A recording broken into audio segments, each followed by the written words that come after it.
Imran Mahmud, Bangla vision. এদিকে শুধু কাতারই নয়, মধ্যপ্রাচ্যের আরেক দেশ সংযুক্ত আরব আমিরাতও আরও এক ধাপ এগিয়ে ব্যস্ত রয়েছে খোদ ফিলিস্তিনি হত্যাকারী ইসরায়েলিদের আপ্যায়নে।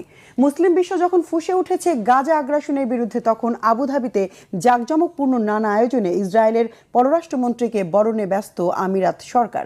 এটি কি শুধু ফিলিস্তিনিদের সাথে বিশ্বাসঘাতকতা, নাকি তাদের পিঠে ছুরিও মারল সাদা আল খাল্লার ঢাকা আরবরা?